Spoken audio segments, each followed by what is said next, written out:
Good evening, everyone. Your Vegas Nation host, Cassie Soto, here with some sad news on this Tuesday evening for Raiders fans and really for fans of football all across the world. Hall of Fame coach and TV broadcaster John Madden has died. He was 85 years old. Madden coached the Raiders for 10 seasons from 1969 to 1978. He finished each season with a winning record, and he led the Raiders to their first Super Bowl title following the 1976 season. Here with me now is sports columnist for the Las Vegas Review-Journal, Ed Graney. Ed, when you think of the name and the legend that was John Madden, what sort of legacy does he leave behind? You know what? He left behind a legacy of winning. I had a pretty smart friend tell me a little while ago, John Madden is what the Raiders want to be today. They want to be winners. They want to be champions. They aren't that right now. He personified that. Highest winning percentage with a coach in his first 100 games in the NFL. So he was a winner and a champion on the football field. And we'll talk about his broadcasting here in a little second. But I thought that was a great observation. This team desperately wants to get back to that level that Coach Madden, forged for them many, many years ago. They haven't been able to do that. But I think he really personifies what the modern day Raiders also want to be, and that's Super Bowl champions. Well, for my generation, Ed, I think it's safe to say that his name is synonymous with a very popular video game, but each generation can almost have a different sort of John Madden. You mentioned it, the TV broadcaster, the Super Bowl winning head coach. This guy really spanned across multiple generations.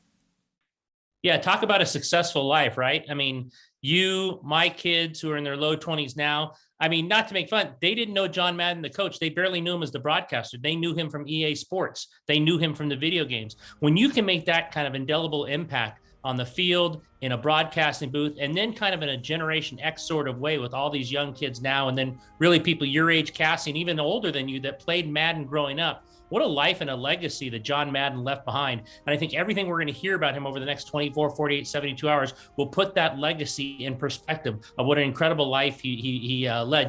The documentary, All Madden from Fox Sports, just aired on Christmas Day.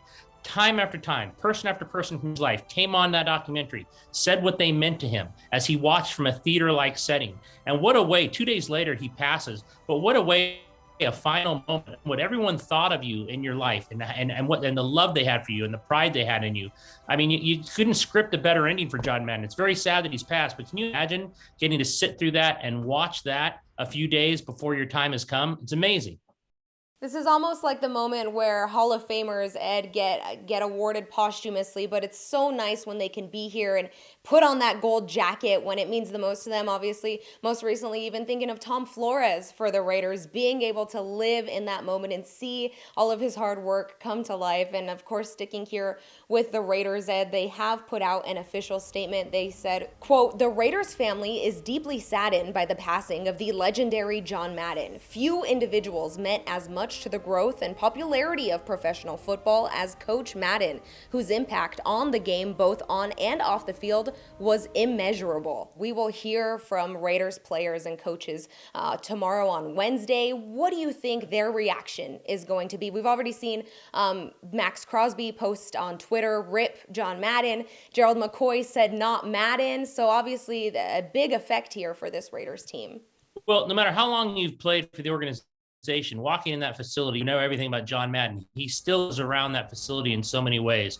So, and again, Max Crosby's probably a guy who grew up as a kid playing that video game. Now, as a football player and a kid who watched football, I'm sure he knew him as the broadcaster as well. And then when he got into pro football, maybe he learned a little bit more about the Madden legacy as a coach. We'll talk to Derek Carr tomorrow. Derek Carr's favorite player growing up, Kenny Stabler. We know about Kenny Stabler's connection to John Madden, who presented Kenny Stabler at the Hall of Fame.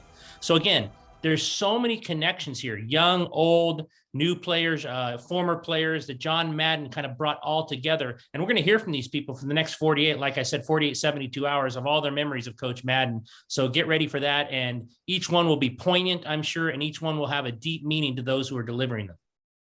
All right. Well, this is obviously, as you just said, Ed, a continuing story. We will continue to bring it for Raiders fans and for football fans, all at vegasnation.com. Once again, Hall of Fame coach and legendary Raider John Madden gone at the age of 85.